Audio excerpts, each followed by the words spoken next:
पण साप हा घातक वस्तू आहे. माणसापेक्षा कमी घातक, माणसापेक्षा आणि माणसापेक्षा कमी विषारी. माणसाचं विष जास्त बाधतं, मग ते विचारात तो कधी स्वतः पाठलागी करून चावत नाही. माणूस पाठलागून मारतो त्या. आपण माणूस घाबरायचं नाही, फक्त साधारण थोडंसं बांधून किंवा हात हालचाल करणे, थोडंच हालचाल करायची, जास्त हालचाल करायची नाही शक्यतो. म्हणजे असं वरती पण करायची काय गरज नाही, खाली लेवल असा धरला तरी हात. अडगळीच्या वस्तू आहेत त्या व्यवस्थित त्यांनी ठेवल्या पाहिजे, जास्त घरामध्ये अडचण करून होते. त्याच्यामध्ये साप येऊन बसतो, त्याच्यामध्ये उंदरं येऊन बसतात आणि उंदराच्या पाठीमध्ये साप येतात. साप असा सहसा घरात कोणाच्या येत नाही.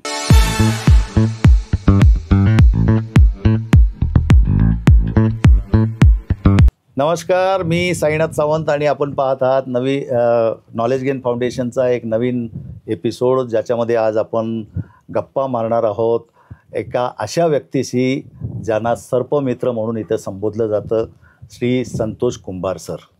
मूर्त्या घडवता घडवता साप कधी पासून पकडायला लागले हे आपण त्यांच्याशी गप्पा मारून जाणून घेणार आहोत. आज आपण इथे आहोत कोल्हापूर जिल्ह्यातील आजरा तालुक्यातील हारूर गावच्या परिसरात. मूळचे ते आहेत महागावचे, पण आम्ही जिथे हा एपिसोड शूट करतो आहे तो हारूर गावचा परिसर आहे, निसर्गरम्य परिसर आहे. त्याचा तुम्हालाही आस्वाद घेता यावा या निसर्गरम्य परिसराचा, म्हणून आम्ही इथे शूट करतो आहे. तर वारंवार जास्त वेळ घालवण्यात काही अर्थ नाही आहे, आपण त्यांच्याशी डायरेक्ट गप्पा मारायला सुरुवात करूया. गप्पा मी अशासाठी म्हणतो कारण मुलाखत म्हटलं की माणसं हातचं राखून बोलतात, गप्पांमध्ये माणसं मनमुराद बोलतात, हातचं राखून बोलत नाहीत, म्हणून आपण गप्पा मारूया. तर तुमच्या सहकार्याने आणि तुमच्या समक्ष मी त्यांना इथे स्वागत करतो त्यांचं. श्री संतोष कुंभार सर, नमस्कार सर. तुम्ही आज वेळ काढून आम्हाला गप्पांसाठी उपलब्ध झालात, याबद्दल नॉलेज गेन फाउंडेशन तुमचं स्वागत करते आणि आभारी आहे. तुम्ही संतोष कुंभार सर, कुंभार म्हटलं की मूर्तिकार आला किंवा त्या मातीला आकार देऊन त्याच्यात जीव ओतणारा माणूस डोळ्यासमोर येतो. पण सर्पांना जीवदान देणं हे एक वेगळं काम तुम्ही हातात घेतलं आहे, जे दुर्मिळ काम आहे. ग्रामीण भागात सर्पांची संख्या काही कमी नाही आहे आणि ती जागोजागी वेगवेगळ्या ठिकाणी उपलब्ध होतात किंवा दिसतात आणि सर्वसामान्य माणसाची घाबरगुंडी उडते. अशा वेळेला तुम्हाला संपर्क केला जात असेल आणि मग तुम्ही त्या सर्पांना पकडण्याचं कौशल्य तुमच्याकडे आहे, ते धारिष्ट आहे, म्हणून तुम्ही तिथे जाता आणि त्या भागातील सर्प तुम्ही पकडता आणि मग त्यांना वनामध्ये म्हणजे बाहेर रानामध्ये सोडून देता म्हणजे त्यांना एक प्रकारचा पुनर्जन्मच प्राप्त होतो. कारण मनुष्य नावाच्या प्राण्याच्या हातातून तो वाचला आहे, नाही तर त्याला ठेचून मारण्याचं भीतीपोटी सर्पाला ठेचून मारण्याची प्रथा आपल्या याची.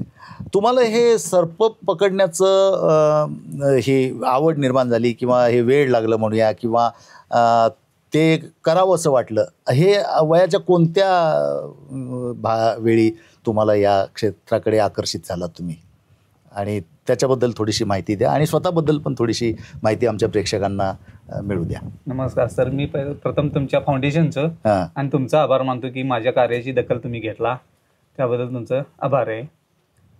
हे ज्यावेळेला आमचा विटा बनवायचा व्यवसाय होता, त्या विटात नेऊन साप बसायचे. बर. आणि आमचा भाऊ असू देत, बाजूचे लोक त्या ठेचून मारायचे, ते बघवत नव्हतं. आणि थोड्या दिवसानंतर त्याचा जो सण यायचा नागपंचमीचा, तेच नाग आपण करून विकत होतो. आपण दूध पाजत होतो, त्यांची पूजा करत होतो, एकीकडे देव मानायचा आणि एकीकडे ठेचून मारायचं, ते बघवत नव्हतं. मग असंच ते एक दुसरा साप मी तिथंच आजूबाजूला असं नेऊन सोडायचो.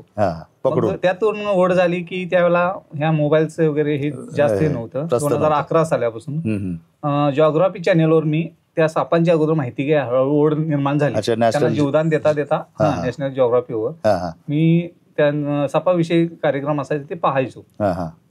त्यातून विषारी सापांनी बिनविषारी सापांची माहिती घेतली. असं हळूहळू करत 5-6 वर्षी गेली. त्यातने आसपासचे गल्लीतले तेवढ्या विभागातले मी साप पकडून सोडायचो, जवळपास सोडायचो. त्यातून हळूहळू लोकांना समजत गेलं. 2017 पासून मीडिया युग आलं आणि त्यातून प्रसिद्धी जास्त झाली. तेव्हापासून ती बऱ्याच जणांचे कॉल यायला लागले त्यावेळेला साप बघितला की बऱ्याच जणांची बोबडी वळते. घरात साप असले की बाहेर पळून यायचे, बाहेर असला की घरात जाऊन जायचे. साप कुठे गेला आम्ही जाऊन शोधायचे ते बोलवल्यानंतर. अशा प्रकारे सुरुवात केली आणि मग हळूहळू जास्त वाढत लागला.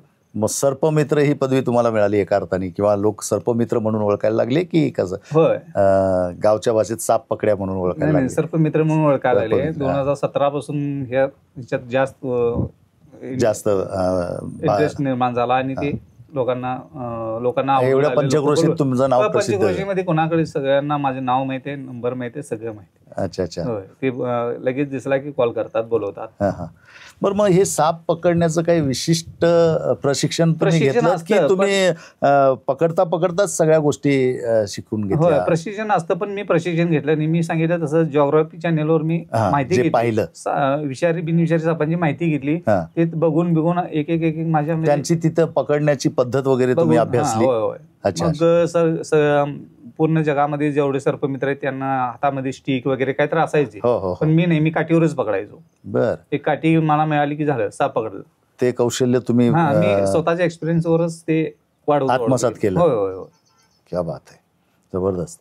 मग आता तुम्ही एवढ्या पंचक्रोशीतले सगळे साप पकडून तुम्ही, अच्छा, मग ते पकडल्यानंतर कुठे नेऊन सोडता नेमकं? साप मनुष्य वस्तीपासून थोड्या अंतरावर जंगलामध्ये. अच्छा अच्छा, सुरक्षित सुरक्षित ठिकाणी, जेणेकरून माणसाचा संपर्क येणार नाही. साप परत म्हणजे तुमच्या मते साप हा खरोखर घातक, आता त्याला प्राणी म्हणायचं काय म्हणायचं ते माहित नाही, पण साप हा घातक माणसापेक्षा कमी घातक, माणसापेक्षा कमी आणि माणसापेक्षा कमी विषारी.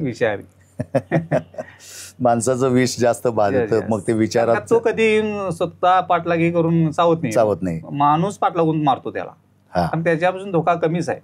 आपल्या चुकीनुसार किंवा दुर्लक्षामुळे आपण साप तुडवतो आणि तो आपल्याला त्याला वाटतं की तो रागापोटी म्हणा किंवा स्वसंरक्षणासाठी तो हे करतो. नाही, तो स्वतःहून कधी हे करत नाही. हे माहित असतं, कळतंय पण वळत नाही ना. त्या क्षणाला बोबडी वळते आणि भल्याभल्यांची ती बोबडी वळते. आपल्या गावातले डॉक्टर, बरेचसे डॉक्टर बोलून दाखवतात की मला संतोष, सापापासून मी वाघाला घाबरणार नाही, पण सापाला घाबरतो, असं प्रत्येक मला बोलून दाखवतात. पण मग सापांमध्ये किती प्रकार आहेत विषाचे, म्हणजे तुम्ही केलेल्या अभ्यासाप्रमाणे विषारी साप नेमके कोणते, बिनविषारी साप कोणते, त्यांना आपल्या भागातलं प्रचलित नाव काय, याच्याबद्दल थोडी? आपल्या भारत देशामध्ये, पूर्ण देशामध्ये विचार केला तर 4च जाती विषारी आहेत, बाकी सगळे बिनविषारी. अच्छा अच्छा, आणि निरुपद्रवी आहेत. 4 जाती ह्या सोडल्या तर बाकीचे सगळे बिनविषारी आहेत, त्यांना घाबरण्याचे काही कारण नाही. फक्त साप मोठा दिसला की लोक नाग म्हणतात, पण त्याच्यात ओळखण्याची पद्धत असते. आता सुरुवातीला आपल्याला माहिती घ्यायची तर नाग हा साप, त्याच्यावर पिक्चर पण भरपेट झाले, त्याच्यामुळे नाग सहजासहजी कोणीही ओळखू शकतो, परिचित आहे. परिचित आहे. तो फणा काढतो, त्याच्यामुळे ते लगेच समजून जातो लोकांनी की हा नाग आहे. पण जेवढा त्याला घाबरतात पण खूप लोक नाग दिसला की. मग तो चावण्याचं प्रमाण बी नाग असू देत, मण्यार असू देत, घोणस, ह्या 3-4 सापांच जास्त आहे. त्याच्यामुळेच लोकांना जरा जास्त धोका आहे. मग ते साप ओळखलं किंवा त्याच्यापासून आपण लांब राहिलो किंवा घरी आला तरच आपल्याला धोका आहे. इतर साप, आता साप आपल्याला पटकन बघतो आणि तो लपून बसाय बघतो, पण नाही, चुकूनच कुठं तर भक्ष्याच्या ह्याच्यात आल्यानंतर तो गावतो. नागाबद्दल बोलायचं झालं तर नाग न्यूरोटॉक्सिन नावाचं झेर असतं त्याच्यात. ते चावल्यानंतर माणूस 3 तास आपल्याकडे वेळ असतो, 3 तासात तुम्ही उपचार करू शकता योग्य ते.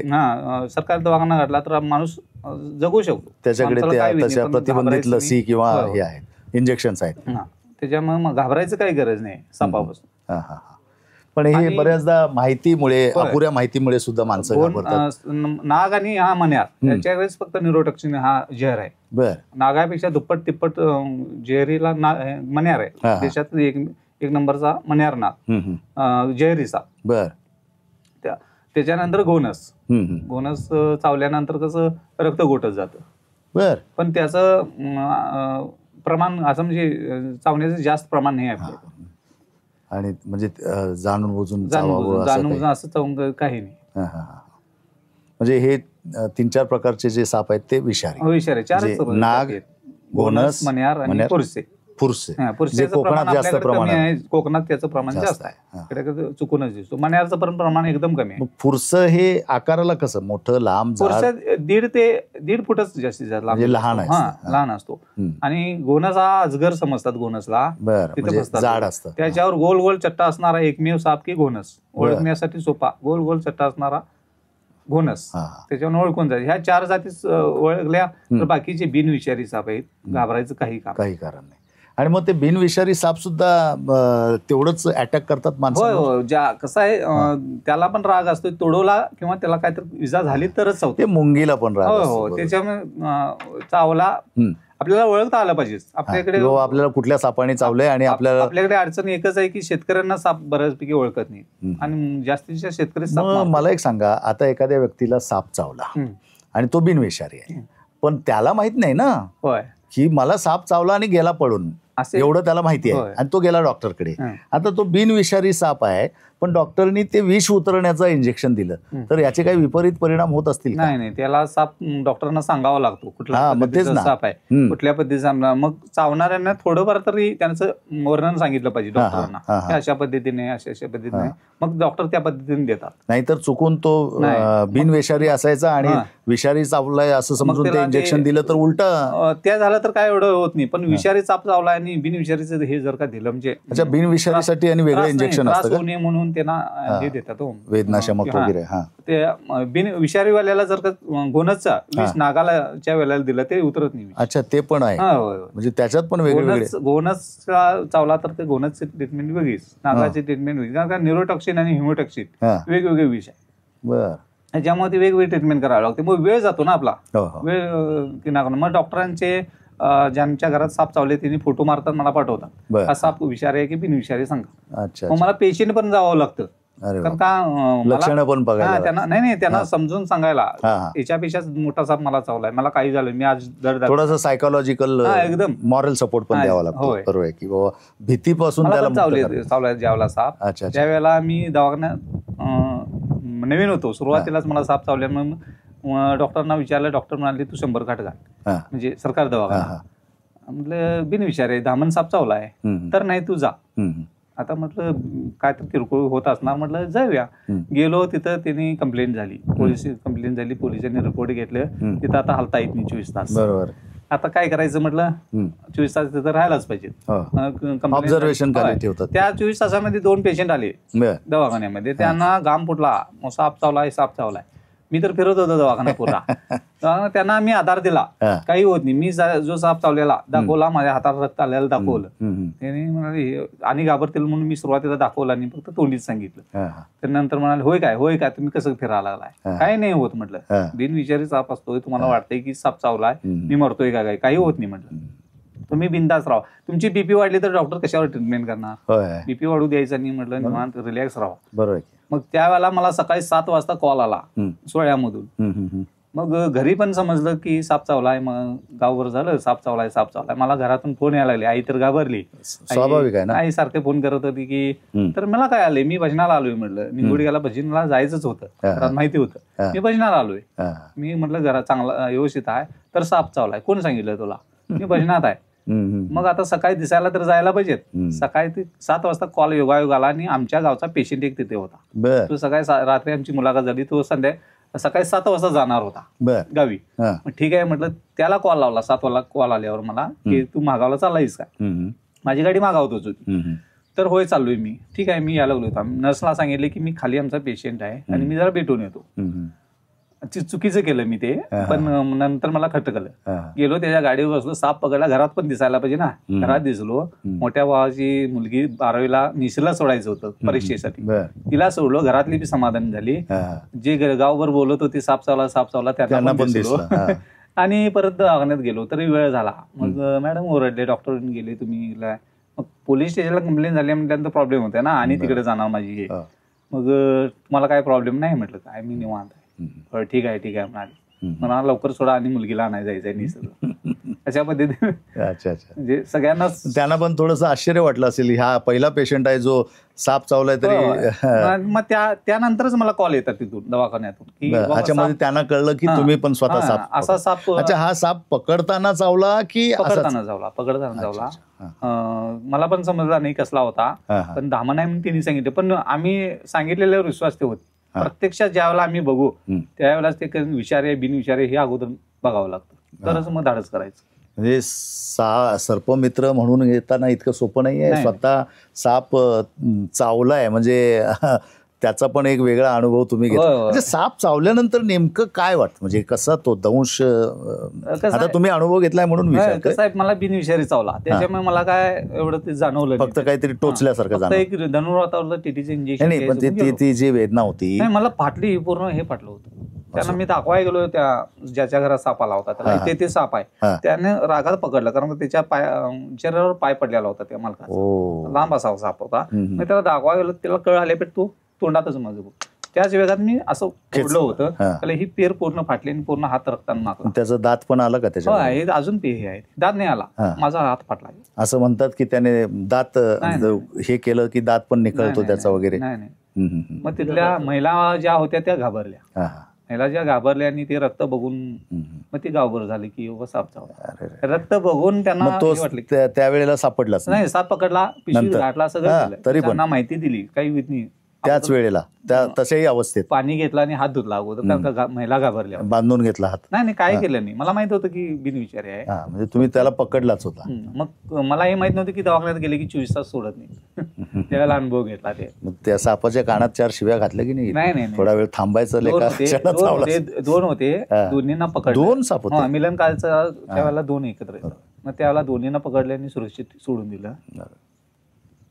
अच्छा अच्छा, म्हणजे साप पकडताना चावलाय. पकडताना चावलाय. केवढं मोठं धारिष्ट्य आहे आणि खाऊनही आहे. सामान्य माणूस म्हणजे त्याच्या कल्पनेच्या बाहेरचा आहे. नुसत्या कल्पनेने.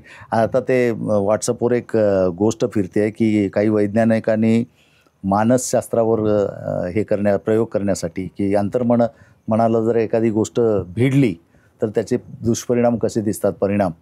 तर तिकडे अमेरिकेत एका आरोपीला, तुम्ही पण वाचली असेल, त्या आरोपीला फाशीची सजा झाली, मृत्यूदंडाची. मग त्यांनी त्या इलेक्ट्रिक चेअरवर ह्याला ठार मारण्यापेक्षा तिथल्या गव्हर्नमेंटची परवानगी घेतली. तिथल्या सायंटिस्टनी आम्ही एक प्रयोग करतोय, तर याला आपण सर्पदंशाने मारतोय असं हे करा. तर त्याला पट्टी बांधण्यात आली, हातबीत बांधलेलेच होते आणि त्याच्या पायाला 2 सुया टोचल्या आणि तो माणूस ते सापानेच चावलंय असं गृहीत धरून त्याला ते सगळे सिम्पटम्स, ती सगळी लक्षणं आली, तोंडात फेस आला आणि तो मरून गेला असं म्हणतात.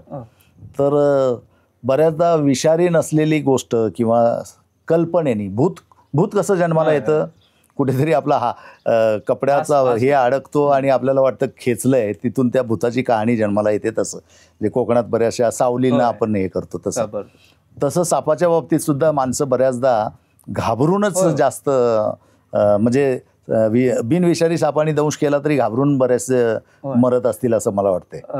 मग हेच आहे, बिनविषारी सापांचं प्रमाण जास्त आहे आपल्याकडे, जास्तीचा दंश. मग उलट ते सर्प शेतकरी मित्र आहेत.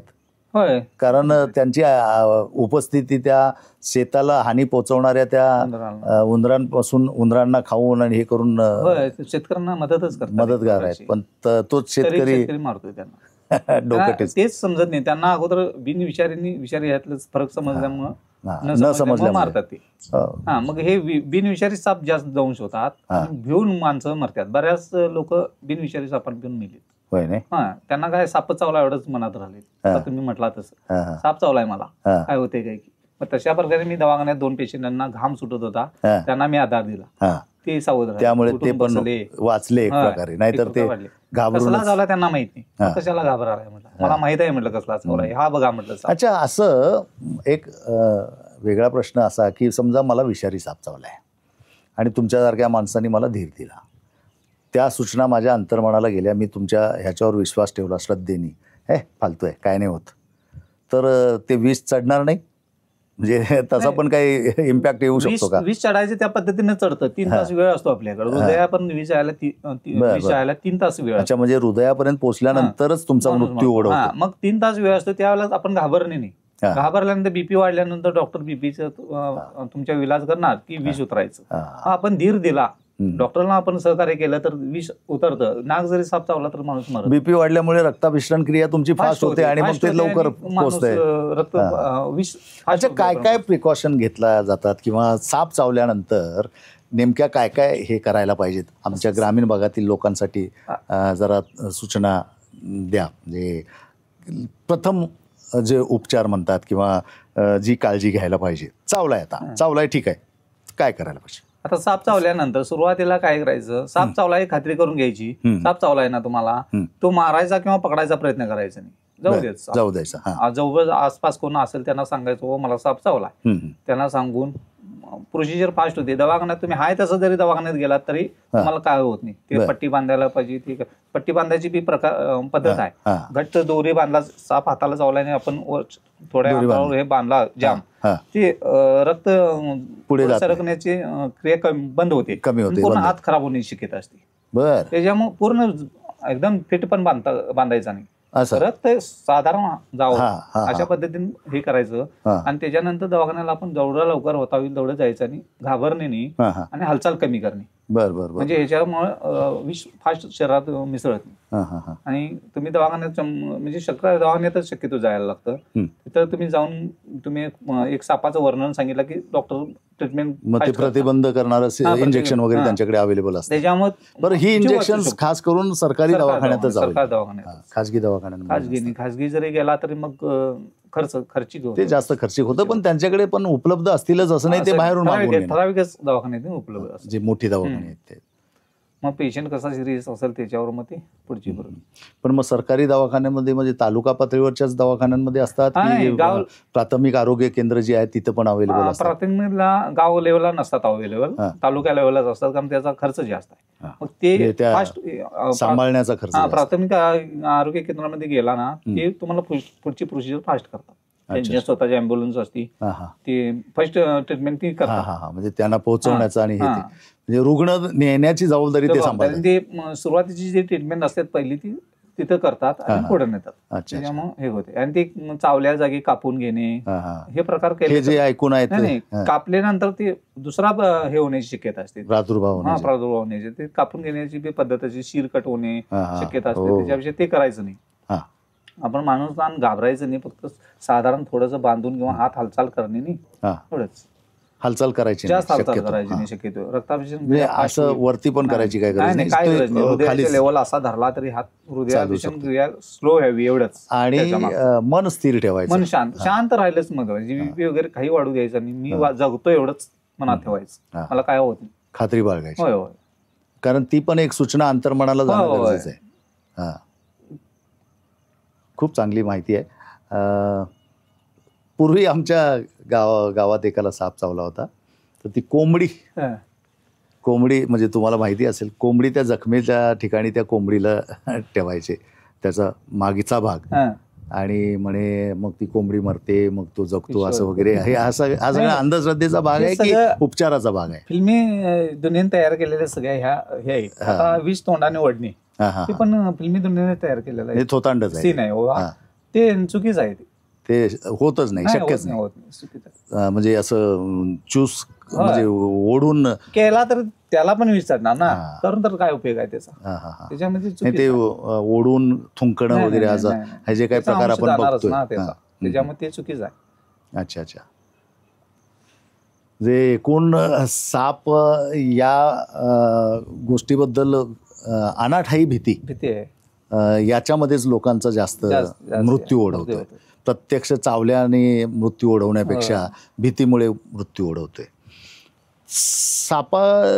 सापाने चावू नये. साप दिसला आपल्याला तर सापाने चावू नये किंवा तो त्याच्या वाटेने जावा म्हणून शेतकरी किंवा सामान्य माणसांनी काय काळजी किंवा खबरदारी घ्यायला पाहिजे, किंवा त्याच्या वाटेला न जाणं किंवा त्याला दुश्मन समजून त्याच्याशी न वागणं, काय नेमकं हे करायला पाहिजे? तुमचा सल्ला काय? आता आम्ही तर घरामध्ये आलेले सापच तेवढे पकडून जंगलात सोडतोय. अडगळीच्या वस्तू आहेत त्या व्यवस्थित त्यांनी ठेवल्या पाहिजे, जास्त घरामध्ये अडचण करून उपयोग नाही. त्याच्यामध्ये साप येऊन बसतो, त्याच्यामध्ये उंदरं येऊन बसतात आणि उंदराच्या पाठीमागे साप येतात. साप असा सहसा घरात कोणाच्या येत नाही, त्यांना बेडूक उंदीर हे भक्ष्य त्याचं भक्ष्य त्याला मिळालं आमिषापोटी त्याच्यासाठी येतात. आणि जरी आला तरी त्याला साधारण डिवचून जर का त्याला म्हणजे तो भीतोय आपल्याला जास्त, त्याच्यामुळे साधारण डिवचलं तर लोकांचा भीती हे की दिवसला की दुखावलाय बदला घेणार वगैरे ह्या संकल्पना खऱ्या आहेत का? नाही चुकीचं आहे. मी 2000च्या वर साप मी जंगलामध्ये त्यांना सुरक्षित ते माझ्या घरी किती यायला पाहिजेत. एकही साप असा आजपर्यंत मला परत तो दिसला नाही. मी तो साप सोडलाय आणि तोच आलाय हा असा मला परत कधी दिसला नाही. त्यांच्या म्हणजे साप या जातीमध्ये संतोष कुंभार हे नाव मग फेमस असायला पाहिजे जर तसं कित्येक जणांना. आम्ही ज्यावेळेला साप व्हिडिओ करतो, फोटो पाठवतो, याचा मागचा उद्देश हाच आहे की सापाबद्दल जी लोकांच्यात भीती आहे ती गायब व्हावी किंवा अफवा आहे किंवा प्रवाद ते बदला घेतो, डाव धरतो, हे काही प्रकार नाही. आम्ही किती त्याच्या बायकोला मारलं की नवरा येतो, नवऱ्याला मारलं की बायको. नागिन नावाचे चित्रपट वगैरे त्याच्यावरून त्याने घेतलेली लिबर्टी लोकांना घाबरवून गेली ना. बरं, ते सर्पमणी मणी हा एक प्रकार असलेला साप काही आहे का अस्तित्वात या जगामध्ये? अजून तरी आम्हाला सापडला नाही. तो मणी मिळाला की म्हणे काय ते. आणि इच्छाधारी नाग नागिन तसलं काही नाही. आपल्या आजूबाजूला कितीतरी इच्छाधारी आहेत, आजूबाजूला आहेत विषारी. तेच किती इच्छाधारीच आहेत ते, समाजाला त्रास देणारे. आणि आपल्या शेजाऱ्यांना आजूबाजूला किंवा यांना त्रास देणारे इच्छाधारीच आहेत ते. माझा बदला लय दिवस घेतला असता सापाने. एखादा असा विनोदी किस्सा घडलाय बाबा, साप पकडायला गेलो आणि बऱ्याच जणांची भंबेरी उडाली, असे काही किस्से असतील तर सांगा आमच्या प्रेक्षकांना. बरेचसे किस्से आहेत. मी गल्लीमध्ये आपल्या एक घरामध्ये साप पकडत होतो आणि बरेच जण म्हणतात तू फोटो काढत नाहीस, व्हिडिओ करत नाहीस आणि तुझे व्हिडिओ नसतात, युट्यूबला टाक, हेला टाक. मग म्हटलं व्हिडिओ करणारच घाबरतोय, मी व्हिडिओ करायला करणार. आणि माझं महत्वाचं म्हणजे साप पकडून सोडणे हे महत्वाचं, त्याच्यावर जास्त फोकस करत नाही. म्हटलं एक दिवस असाच दिला मित्राला आणि तू शूटिंग कर म्हटलं. दुसऱ्या मजल्यावर साप होता, गेलो त्याच्याकडे मी मोबाईल चालू करून दिलाय. त्याने पूर्ण घराच्या पाकाड्याचं शूटिंग केलं, सापाचं नाही. घाबरून सापच बघायला ज्याला माझ्या मोबाईल दिला त्याला बघितलं मी साप पकड, त्याला थोडं पण शूटिंग नव्हतं, सगळं पूर्ण पाकाड्याचं शूटिंग झालं वरच्या भागाचं. म्हणजे तो एवढा घाबरून थरथरत असेल किंवा त्याला बरेचसे भानच राहिलं. फोटो सुद्धा काढायला दिले, व्हिडिओ करायला दिला नाही. म्हणजे साप पकडताना जे पब्लिक आजूबाजूला बघ्यांची एक रीघ लागलेली असते, त्याचा काही त्रास होतो का? म्हणजे काही वेळेला सांगवायला लागतं की बाबा रे जरा सुरक्षित अंतर ठेवून उभे राहा. बरं, बऱ्याचदा काय साप सटकला तर ती भीड जी असते, गर्दी, ती धडपडायला लागते पळायला आणि त्याच्यात वेगळी इजा होण्याची शक्यता असते. पडताना महिला असतील, लहान मुलं असतील, त्याचा काही त्रास होतो का पकडताना? किंवा त्या लोकांचा खूप त्रास होतो. अशा वेळेला तुम्ही मुद्दाम घाबरवता का? म्हणजे काय की बाबा याचा विषारी साप आहे बरं का, लांब राहत इकडे 100 फूट, असं करावं लागतं का? एक तर साप आपल्याला दिसलेला नसतो, इथं आहे म्हणून सांगतात इथं गेलाय. आणि यांचं प्रत्येकांचं वेगवेगळी मतं मांडायला चालू करतात की साप मोठा आहे, नाग आहे आणि इथंच गेलाय. तो सापान जागा बदललेली असती पण इथंच गेलाय, पण त्याचे मारा त्याला बघू नको सा, असं बरेचसे बोलत असतात. डायलॉग मी थोडा वेळ थांबतो, तुम्ही काय करायचं ते करा, मी जातो, असं सरळ बोलतोय. नको नको पकडा. बरं ठीक आहे पकडतो, पण तुम्ही कालवा बंद करा, आवाज बंद करा. सापाला ऐकायला येत नाही पण मी डिस्टर्ब होतोय म्हणून सांगतोय. मला तर ऐकायला येतंय ना, मला जास्त डिस्टर्ब होतोय पण मी सापाचं सांगतोय. मग तेवढं करून पण साप पकडल्यानंतर जर का ऐकत नसेल, उगाच सांगायचं जे मारा म्हणतोय ते ऐकलं की तो तुझ्या घरी येईल बनायचं सुटला. माझ्या हातात एकदा गावल्यानंतर साप कुठं जात नाही मला माहिती नाही, असं उगाच भीती. पण मी सोडून देतोय थोडा वेळ का त्यावेळेला सगळ्यांचा आवाज बंद होतोय, पांगतात सगळे. मग म्हटलं तुमच्या कालव्यामुळे सुटालाय बघा म्हणतोय, त्याच्यामुळे मग ते पण शांत राहतात. मग आता मी सोडणार आणि जाणार. तशा प्रकारे बऱ्याचशा गमती होतात पण त्याला रिस्क असते भरपूर. त्याला चुकून एखाद्याला तिथं चेष्टा मस्करी करून चालत नाही, क्षणाचा विलंब नाही चालत तिथं. बरोबर आहे. क्षणाची चुकी झाली की बिनविषारी साप एखादा पकडलाय चला मजा करूया म्हणून कोणाच्या तरी अंथरुणात सोडलाय, असा काय प्रसंग केला का कधी? तसं करता पण येत नाही, बेकायदेशीर आहे ते तर आहे. ते म्हणजे तसं करता येत नाही, म्हणजे जिवंत प्राण्यांचं प्रदर्शन करता येत नाही, ते बेकायदेशीर असल्यामुळे ते आम्हाला फॉरेस्ट खात्याकडून सूचना आहे की असं जो बा साप पकडला आणि त्याला खेळवतोय हे करतोय असं काय. अच्छा, पब्लिक नागरिक तर तुमची सेवा घेतात, हे जे फॉरेस्ट खात्यातले लोक किंवा संबंधित अधिकारी, सरकारी अधिकारी वगैरे, ते पण तुमची सेवा घेतात का? असं कधी त्यांच्या ऑफिसमध्ये किंवा कुठे साप आलाय आणि चला बाबा ह्याला आपण पकडला गेला पाहिजे, नाहीतर याच्यामुळे आपल्याला धोका आहे, असं काही तसे पण लोक तुम्हाला संपर्क करतात? प्रत्येक क्षेत्रात जाऊन मी साप पकडलेला आहे, कुठल्या क्षेत्राचा साप पकडलेला नाही. डॉक्टरांच्या केबिन मध्ये पकडलेला आहे, सरकार दवाखान्याच्या ह्याच्यामध्ये पकडलेला, ऑफिसमध्ये पकडलेला आहे, दवाखान्यात पकडलेला आहे, बऱ्याचशा कारखाने आहेत, गोडाऊन आहेत, पकडलेले तिकडे पकडले बरेच. त्याच्यामुळे प्रत्येक कारखान्यांच्या ठिकाणी किंवा अशा भर जंगलाच्या ठिकाणी जे साप असतात ते नॉर्मली कुठल्या प्रकारचे साप असतात? असं काय सांगता येत नाही की साप. बिनविषारी सापांमध्ये कोणते कोणते साप येतात? बिनविषारीमध्ये हे 4 साप सोडले की बाकीचे सगळे नाही, म्हणजे ज्यांची नावं आता धामण बरेचसे साप आहेत, पण ठराविक आपल्या भागात. धामण बद्दल जे ऐकलंय की ती गाठ मारते आणि दूध पिते जनावरांचं वगैरे म्हणतात, ते चुकीचं आहे. हे पण हेच आहे, वाढीवच माहिती आहे. गाठ मारते, पण ते कसं ज्याला सुटायचं आपण पकडलेला असतो त्याला सुटायसाठी ते गाठ मारते ते, आणि वर चढायसाठी गाठ मारते, न्यायचं नाही, शिपूड मारते, पळायसाठी शिपूड मारते ते. ज्यावेळेला ते तळमळतो साप पळायसाठी स्पीड घ्यायसाठी. पण मग ते शेपूट लागणं विषारी असतं? नाही, विषारी नसते, त्याला काटा असतोय म्हणतात बरेचसे. आम्हाला सांगतात धामणला शिफ्टीला विष म्हणजे काटा असतो, विष असते. नाही, विष काही नसते, फक्त ती पळायच्या दरम्यान तिला ताकद असते भरपेट, तिला स्पीड पण भरपेट असते. तिचं स्पीड कवा येते, शिपूड जेवढे वेगात हलवलं तेवढी त्याला ताकद मिळते. एखाद्याला चुकून लागू शकते शिपूड. शेपूट लागली तर जखम होईल जास्तीत किंवा वेदना होतील, पण ते चाबूक लागल्यासारखी शेपूट लागते, असं विष असते. हे काय सगळ्यांना मी विष शेपूड सगळं दाखवलंय की बाबा बघा कुठे काटा आहे. म्हणजे ही सुद्धा माहिती आमच्या प्रेक्षकांना तुमच्यामुळे मिळाली, त्यामुळे लोक आता अवेअर होतील असं आपण अपेक्षा बाळगायला हरकत नाही. आता तुम्ही विविध गमती जमतींचा पण अनुभव घेताय, पण तुमच्यामुळे सापांना जीवदान मिळतंय आणि हे पुण्यकर्म तुमच्या गाठीला येतंय, मनुष्याला पण हे मिळतंय, अभय मिळतंय म्हणूया की बाबा चला यांनी साप पकडलाय तर आता आपल्या इकडे काय तसा धोका नाही आहे. ह्या दोन्ही जमातीला तुमच्यामुळे मदत होती आहे, मनुष्य जमातीला आणि सापाच्या ह्याला. या सगळ्या ह्याच्यामध्ये तुमच्या कलेकडे तुमचं दुर्लक्ष झालंय का? म्हणजे विटा बनवण्याचं ते काही कला नाही आहे, त्याला ते स्किल आहे, पण गणपतीच्या मूर्ती बनवणं किंवा गणपतीच्या मूर्तीशिवाय अजून काही तुम्ही कुठल्या प्रकारच्या मूर्ती किंवा हे बनवलंय आणि त्याच्यात कलाकुसर सादर केली आहे, असं काही घडलंय? नाही, मी हे सगळं काम करतच करायचो. आता विट्याचं कारखाना आमचे बंद झाले 2019-20 पासून विट्याचं कारखाना बंद झाले. त्याच्यामुळे तिकडे आता आपल्याला बंद होण्याचं कारण काय? कोविड आहे? नाही, कोविड नाही, हे पर्याय आले, त्याला चिरा आले, जांभळा दगड वगैरे, सिमेंट विटा आल्या, त्याला पर्याय निघाले. आणि आमच्या या मातीला आणि पर्यावरण खात्याने बंदी घातली. माती मिळायला रॉयल्टी लावली भरमसाठ, लाकूड कटिंगसाठी त्याला पण महागाई वाढली ती. आणि अविचार आम्ही जो मान बोलवला असतो त्याला मागणी कमी झाली, त्याच्यामुळे ते विट धंद्याचं बंद झालं. आणि आता गणपतीचं चालू आहे, ते पण 2 महिने असते गणपतीचं, त्याच्याकडे पण एवढं नाही. आणि जरी असलं तर मी ते काम टाकून जायचो.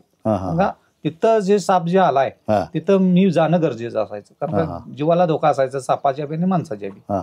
साप जर का रात्री कुठं तर राहिला आणि रात्री काय ते दंश वगैरे झाला, काय आडगळीची वस्तू काढताना वगैरे, त्या भोवतीपुटी लोक मला बोलवायची आणि मी माझ्या हातातलं काम सोडून जायचो. एक वेळ तर असं झालं की साप सोडायला गेल्यानंतर गाडीवरून ऍक्सिडेंट झाला. रात्रीची वेळ होती, घोणस साप होता आणि तो सोडायला गेलो, सोडून येते वेळी कुत्रा अडवाल्याने ऍक्सिडेंट झाला. 2 महिने हात गळ्यात होता. अरे बाप. आणि साप तिथूनच गेला असणार डायरेक्ट? नाही, सोडून येते वेळी ऍक्सिडेंट. घोणस हा विषारी आहे? घोणस हा साप अतिविषारी. घोणसचं एक वैशिष्ट्य तुम्हाला सांगतो, नागापेक्षाही त्रासदायक तो साप. बर. नाग चावल्यानंतर माणूस वाचतो. त्याचा आकार किती लांब असतो मीटर? तो 4 ते 5 फूट हा घोणस साप वाढलेला असतो. पण अजगर सारा मोठा जाड असतो, त्याच्यामुळे लोक घाबरतात की अजगर समजतात. त्याचं एक वैशिष्ट्य, घोणस आणि दिवाळीचा बोनस म्हटले जाते त्याला. बर. का असं म्हटलं जातं? कारण का दिवाळीच्या थंडीमध्ये तो साप बाहेर पडतो मिलन काळासाठी, भरमसाठ प्रमाणात तो बाहेर पडतो. आणि त्यावेळेस जास्त म्हणजे माणसांच्या संपर्कात जास्त येतो घोणस, आणि त्यावेळेला त्या चावल्यानंतर त्याचा त्रास होतो. बरं, आता हे जे शहरीकरण झालंय, म्हणजे गडहिंग्लज हे एक शहर आहे छोटस, मोठी गावं, तिथं सुद्धा आता पूर्वीसारखी जुनी घरं राहिली नाहीत, कॉन्क्रिटीकरण व्हायला लागले, तर तिकडे सापाचं प्रमाण थोडंसं कमी आढळतंय का? कारण जुनी जी घरं आहेत तिथे अडगळीचं प्रकार किंवा ते टोपल्या किंवा ते तट्ट्या वगैरे असा प्रकार असायचा, त्यामुळे कदाचित सापाचा स्वतःला लपवण्यासाठी जागा मिळायची. पण आता ह्या लाद्या बिद्या असल्यामुळे तिथं सापांना थोडंसं वास्तव्यास अडचणीचं ठरत असेल, तर तिकडे थोडंसं सापडण्याचं प्रमाण कमी आहे. नाही, असं काही नाही. आता शेतीमध्ये औषध फवारणी भरपेट झाली, त्याच्यामुळे सापांचं आणि उंदरांचं गावाकडे म्हणजे स्थलांतर झालं, लोकवस्ती आहे तिथंच त्यांचं हे झालं. त्याच्यामुळे उंदरांचं प्रमाण, घुशींचं प्रमाण, बेडकांचं प्रमाण वाढलं. त्याच्यामुळे शेतातलं साप सगळं गावाकडे आणि लोकवस्तीकडे वळलं. त्याच्यामुळे जास्त प्रमाण लोकांना गावातच साप झालेले. आणि आमचा एक उद्देश आहे की घरात आणि लोकांना, म्हणजे मनुष्याला धोका सापापासून आहे तिथे तेवढाच पकडायचा, शेतातला वगैरे नाही. शेतातला साप आम्ही सोडणार कुठं? जरी असला तर तो जातोय मी सांगतो, तो दुसऱ्या भाऊबंदाच्या शेतात नाही, त्याचं काय आम्ही करत नाही. पण घरी आला किंवा अडचणीत आहे, घराच्या बाजूला आहे, धोका आहे माणसाला, त्याच्यापासून सापाचा जीव अधिक माणसाचा जीव दोन्ही हे वाचत जाते, आणि त्याच्यात थोडंफार समाधान मिळतं. आणि जास्तीत जास्त गरीबाच्या घरी साप जास्त येतो, कारण का त्याच्या घरी जास्त अडगळी असते आणि स्टाईल फरशीवर सापाला चालता येत नाही. तेच मी म्हटलं की असे जे आता कॉन्क्रीटची घरं आहेत, ज्यांच्या घरामध्ये सगळं फरशा अद्यावत स्वरूपाच्या आहेत, तिथे सापाला सरपटणं पण जरा अवघड जातं. त्यांच्या घरी येत नाही, पण बाहेरच्या भागात, बाहेरच्या परिसरात येतात. घरी मात्र गरिबांच्या साध्या घरातच येतो. ते मग साधं घर, कौलारू घर असू देत, कौलामध्ये असू देत, कुठे पण असू देत, ते जास्तीत जास्त. मग त्यांच्या मनावर ज्या वेळेला साप पकडून आम्ही जात असतो, त्यावेळेला त्या गरिबाच्या चेहऱ्यावरलं समाधान ते भरपूर काय ते देऊन जातं. ती खरी किंमत आहे. तुम्हाला किती वेळा साप चावला? एकदाच साप चावलाय, पण छोटे छोटे असे बऱ्याच वेळेला दात लागले, असं नाही. पण मी ट्रीटमेंट कधी घेतली, कारण मला आता एक्सपिरियन्स आला. कल्पना, विषारी साप समजतो मला, त्याच्यामुळे विषारी साप असला तरच पुढे जायचं, नाहीतर असं लागतात. ते लहान सापच जरा धोकादायक असतात, त्यांना जास्त इजा करून चालत नाही. तो चावला तर चावून घ्यायचं, पण त्याला इजा जास्त करायची नाही. असं घाबरून एकदा मनका मोडला तर त्याला पुढे सरकता येईल, मग तो साप मारल्याच जमाय. असं खंगून मारणार त्याच्यापेक्षा, मग तो तडपडून मारणार तसं झालं तर उलट. त्याच्यामुळे आम्ही ते काळजीपूर्वक काम करतोय. आपल्या जीवाला जास्त जपत नाही, त्याच्या जीवाला जास्त जपतो. खूप म्हणजे मुलाला सांभाळल्यासारखं आहे. फार मोठं पुण्याचं काम करताय. रात्री कितीला पण फोन आला तर आम्ही जातोय, कारण का त्यांना रात्रभर झोपायचं, त्यांना सुखाची झोप पाहिजे, नाहीतर मग ते कसली मग त्यांची काळजी पण घ्यायला लागते. आणि मग तोही साप नको तिकडे संचार नको करायला, आपल्या ह्याच्या पासून बाहेर जाण्याची शक्यता. कोरोना काळामध्ये तर 95 सापांना, कारण का सगळे लोक घरात होते, घरात असल्यामुळे साप कुठं जरी असला दिसायचा. आता एक वेळेला काय होतं, आपल्या घरी साप जाऊन वावरत असतो, आपल्याला माहित नसतं, येऊन गेलेला असला तरी समजत नाही. पण कोरोना काळामध्ये लोक सगळी घरात होती, त्यावेळेला एवढे साप म्हणजे कॉल यायचे की, मग आमच्या गावच्या सरपंच ज्योत्ना पताडे मॅडम यांनी मला ग्रामपंचायती मार्फत आयडी दिली. का मला म्हणजे पोलिसांचा बंदोबस्त होता ना, बाहेर फिरता येत नव्हतं, मग ती आयडी दिली, त्याच्यामुळे काम म्हणजे करण्यास सोपं गेलं. त्याच्यानंतर त्यांनी सत्कार केला ग्रामपंचायती मार्फत, कामाचं माझ्या हे बघून कौतुक केलं. हे एकूण तुमच्या कामाची पोचपावती आहे. बऱ्याचशा संविधान फाउंडेशन ह्यांनी पण सुळ्यामध्ये ज्याला कार्यक्रम भेटला, तो मित्र होता ना, आम्ही दोघे एकत्र काम करतो. तो एक्सपायर झाल्यानंतर त्यांच्या नावाने इथं हे चालू झाले संविधान फाउंडेशनचं, त्यांनी रोपं लावली. त्यावेळेला ह्या संस्थेने सुद्धा हे केला, सत्कार केला छोटासा. दखल घेतली तुमच्या कामाची. आणि मित्र होता संतोष रेडेकर म्हणून, त्याला पण आवड होती सोळे. ते 2000 आता 10 जुलैला त्यांना 2 वर्ष होतात वारून. ते पण तो आणि मी दोघं मिळून काम करत होतो. मी असलो. आता तुमच्या पुढे कोण तुमच्या पुढच्या पिढीत किंवा तुमच्या ह्याच्यामध्ये कोण प्रॉमिसिंग माणूस दिसतोय की जो संतोष कुंभारांसारखा स्किल्ड पर्सन आहे, जो सापाला सहजगत्या पकडून म्हणजे स्वतःला वाचवून सुरक्षित ठेवून पकडू शकतो, असं कोण दिसतंय का या पंचक्रोशीत? असा नाही, आता इथं कोण नाही. इथून डायरेक्ट गडिंग्लज मित्र आहेत, पण इथं पंचक्रोशीमध्ये कोण नाही. मग तुम्ही तसा दुसरा एखादा माणूस तयार करायचा प्रयत्न करू शकत नाही. आता तो संतोष म्हणतोय तसा, तो माझ्यावर चालून आला होता की मला शिकव, मला आवड. असं दुसरं कोणी अजून आलं नाही? नाही आला नाही तसं. आणि आला तर मी त्यांच्या घरची परमिशन अगोदर मागतो, नाही तर माझ्या पोराला तू काय शिकवलं असं होणार.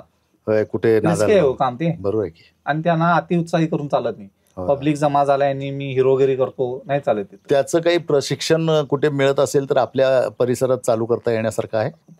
प्रशिक्षण ढोलगरवाडीला मिळतं, साप पकडण्याचं. साप तिथे शाळामध्ये ते शिकवतात. तिथं मोठी हे आहे. अच्छा, हा, त्याच्यावरून आठवलं ते नागपंचमीला तिकडे ते बत्तीस शिराळ्याला ते घराघरातले लोक जाऊन पकडून आणतात. हे कसं काय बंद झालं? पण पूर्वी पकडत होते ना, आणि आदल्या रात्री आणून ठेवायचे, मानत होते ना सापाला.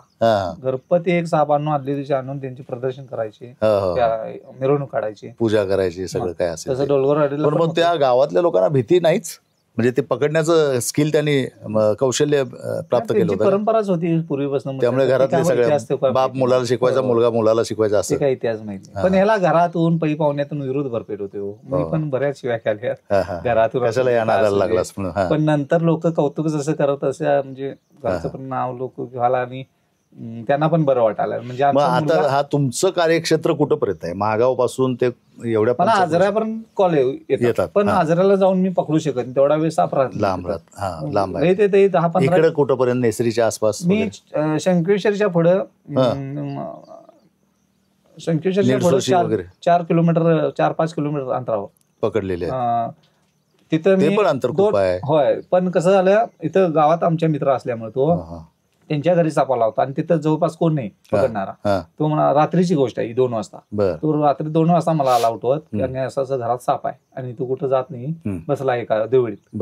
मग त्याला मी अगोदरच क्लिअर केलं, मी जायचं तर राहणार काय तिथं. तो त्यानेच 4 व्हीलर गाडी काढला आणि रात्री 2 वाजता जाऊन घोणच साप पकडला. त्याच्या आईला दिसला कसा तो उंदराची आणि तिची, घुशीची आणि तिची चालू होती झटापट. झटापटीमध्ये तो फुसकारायला आला जोर जोरात. त्याची आई उठली, आवाज कसला म्हणून ते साप.